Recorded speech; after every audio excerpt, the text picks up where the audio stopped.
Okay.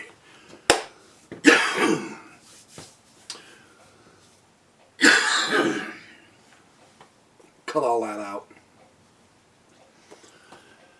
Hey, welcome to the Backyard Professor Chess videos. Happy New Year. New Year's Eve, 4:30. The crud starts hitting me. 6 o'clock knocks me completely out, man. Stuffed my chest and my head so bad I couldn't hardly breathe. I went to sleep and I slept all the way through New Year's. I got up once to pee at 2 o'clock in the afternoon, went right back to sleep, and woke up this morning at 6 o'clock, had breakfast, and went to work. I still got the crud, but not as bad. But man, did I ever sleep. Holy cow, I think I slept like 30 straight hours, something like that, 28, 30 hours. So the first day of my year is shot to heck. I've lost 400 rating points already. Dang it, man. Anyway, so we're working this year on, and you have to do it in increments, right? We're working on body, mind, spirit, right? So mind, of course, our goal is to improve our chess rating. Now, sincerely, I've been studying with my app, my chess app, and I'm really not very good. However, I am making improvements, so I have some goals with my chess app. And another one of my subscribers said their goal was to get up to 1,500 from these videos that I'm producing, which would just flatter me spitless. I can't comprehend someone getting rated that high off my junk, but, I mean, if you can, wonderful. No, that's not true. I'm teaching you accurate principles. No, I suck at it. I keep missing the simple checkmates. How, I have no idea. You know, mind like a steel trap is just rusted. I'm working on that too, but I'm going to set my goal of achieving a 1,500 rated playing strength. So, no joke, I'm a beginner, really. However, I have something to show you tonight. Happy New Year. Let's all make our resolutions. Tell me what you guys want to learn. Now, I have had some ideas on some end games. I agree. There's very little end game materials in my videos so far. I will put those together and put them in here because that's one of my resolutions. I will study the end game this year. I have to. You have to know end game strategy to be any good at all at chess. All of we beginners get it wrong when we think the best way to study chess is with the opening and the middle game, and I'll let the end game take care of itself. I can't tell you how many people I have been told by that said that is completely backwards. You need to learn endgame first. Well, okay, so it's typical of me. I did it backwards, but now I'm going to change that, and I will put together a lot of endgame materials on these videos. Definitely. I'll do a whole slew of endgame materials. Middle game more or less takes care of itself through showing the magnificent grandmasters. Let me know, and I hesitate to do this because down the road I'm going to disappoint someone somewhere somehow, and I don't mean to. I really don't. But, I mean, come on, realistically, you've seen those books on openings. They're 4 to 5 inches thick on just the King's Indian. There is just no way I can do justice to any opening, any more than I can do justice to any game. I just got a comment the other day that said, oh, I was just blown away that you just breezily passed by the knight A4 move when an entire book and well, of course. You guys, every flippin' move I make in the Grandmaster games can be analyzed to 1,000 moves deep. I can't do that. It'd be a 955 day-long video. I mean, sincerely, I have to have a cutoff point somewhere, so I keep it simple, stupid. The KISS principle. We learn basic principles and improve our chess, and I'm leaving it up to you guys to do the in-depth analysis. That's not what I'm about. Sorry to disappoint you. If you want to quit watching now, you go right ahead and be my guest. I'm sorry if you feel that way, but for the next couple of years, I'm doing general principles that I know will improve your game because it's improving mine. If you're beyond the general principles, trust me, there are some sensational YouTube videos out there on chess that I will never catch up to. Truly. On the other hand, I think I can give you some exceptionally good depth. But before you run the 100-yard dash in 11 seconds, first you got to get done crawling and learn how to walk. Every one of us go through the phase of, what do I do with my bishops when this position shows up? How do I make so my pawns are stronger? You know, this guy keeps bringing his queen out early, and he comes down here and starts taking all my pawns and wipes me out with his queen. How do I handle his queen? Every one of us go through that. Anyone who says they don't is a liar. And they know it. So, I'm not going to try to keep repeating because I'm trying to show you new materials and expand some of the details. But that ain't no way in heck I can give you detailed analysis, you guys. For Pete's sake, you're expecting too much. And if I did that on one specific move and showed you all the variations and then stopped the video, you would crucify me verbally for not finishing the game. So take your pick. What do you want? Ain't nobody on the internet gonna watch a 6-hour-long YouTube video. I got news for you. It's half an hour or you're done. Nobody will watch you hardly. Unless you're a grandmaster. So see, there's a catch-22, you know. I'm doing the best I can, and it's okay because I'm having fun, and I'm going to keep right on trucking. I will add detail as I can, I promise, and I will show a few of my games that I'm doing with my studies. But there's a lot of stuff we've got to learn, and there's a lot more that we have to keep in mind. So here we have a situation. Now, what do you see about this board? And I will never ever stop emphasizing board position since I've been starting to study Alexander Alekin's chess games. You tell me I suck and I'm no good. Tell that to Alexander Alekin, because I'm repeating what he says about the imbalances. One of the most important parts of the game to him was space. Alright, so when we look at this position in a game that's in progress, what do we notice? Now, of course, I'm just saying, seriously, I'm never going to stop talking about the different imbalances in the board position and how to read the board, because that's how Alexander Alekin became so great. That's how Bobby Fischer became so great. That's why Magnus Carlsen plays such dang good chess, because they know how to read the board. If that's repetitive, dull, and boring, quit playing chess. Because if you want to get good, you're going to have to get good at knowing how to read the board. So, here we see the center space, which Alekin talked about over and over and over again in his games. To him, that was a crucial piece of the work. Central space. Yeah, White's doing okay on both wings, so to speak. Material, 1, 2, 3, 4 pieces. 1, 2, 3, 4 pieces. Materials even. Pawns, 1, 2, 3, 4, 5, 6. 1, 2, 3, 4, 5, 6. So the space difference is the central space. It is black to move. Black does the electrifying blam, takes the white rook.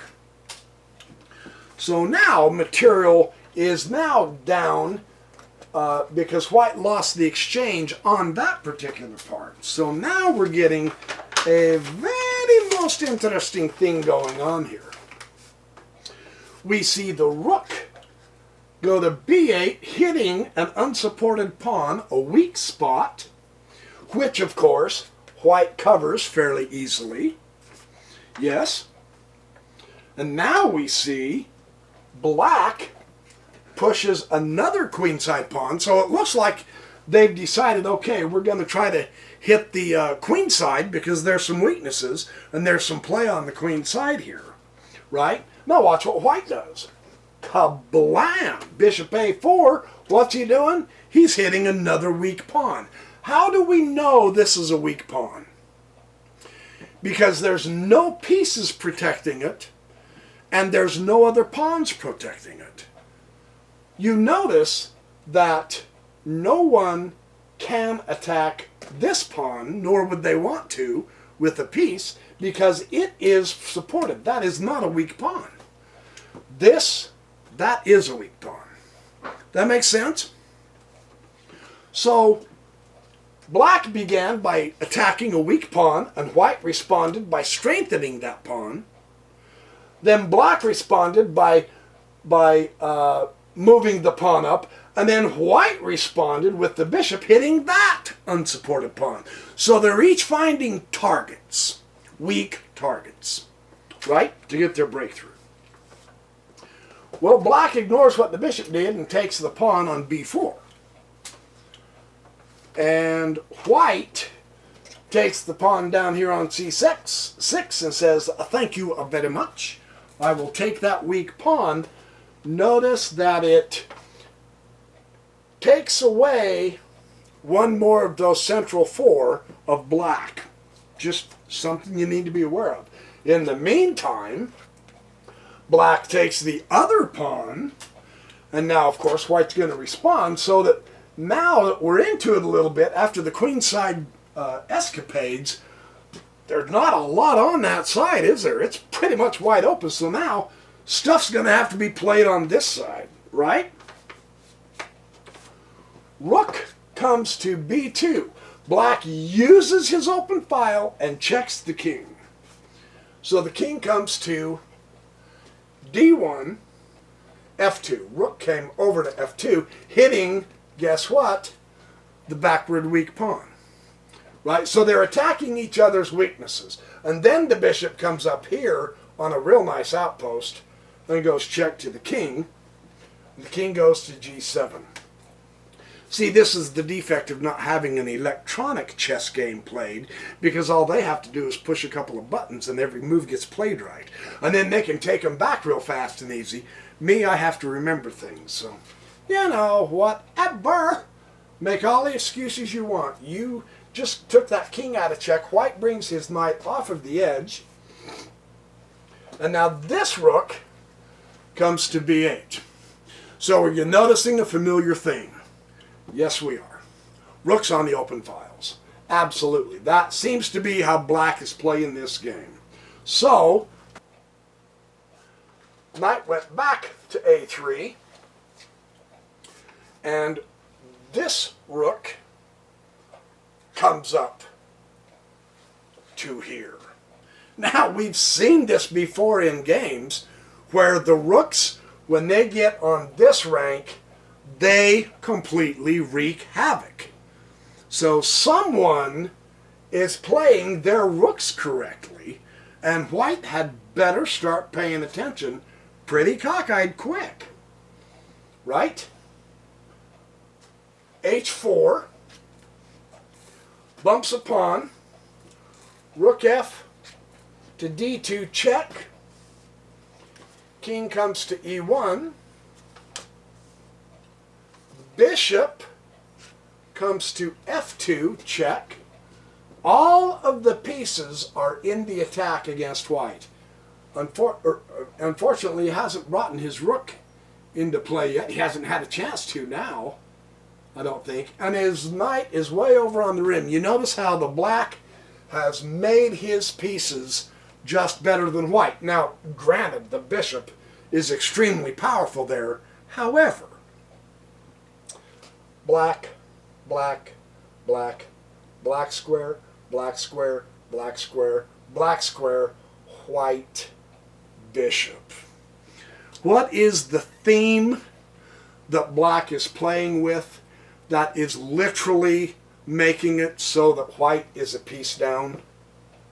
The weak dark squares, huh? Truly. For white, the dark squares are weak. For black, they're exquisitely powerful. So if he can't hit anything, if he has no targets, that bishop's useless.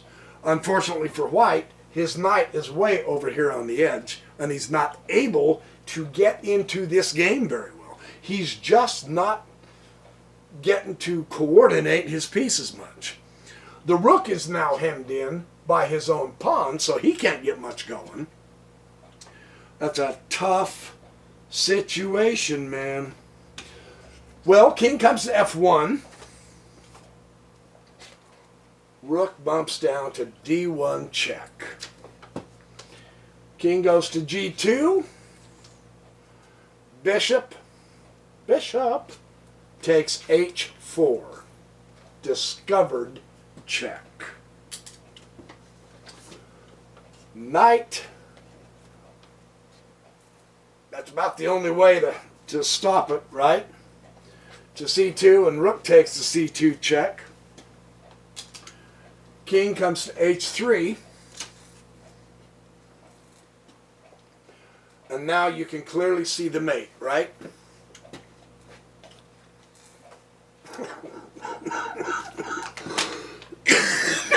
Sorry, I couldn't help it.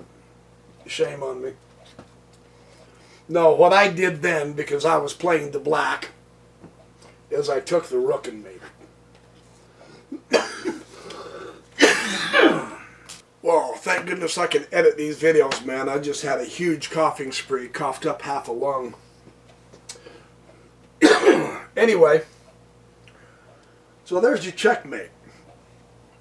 I'm here to tell you, as my opening game of my own game for the new year, to start our year off right, I'm going to issue you a challenge.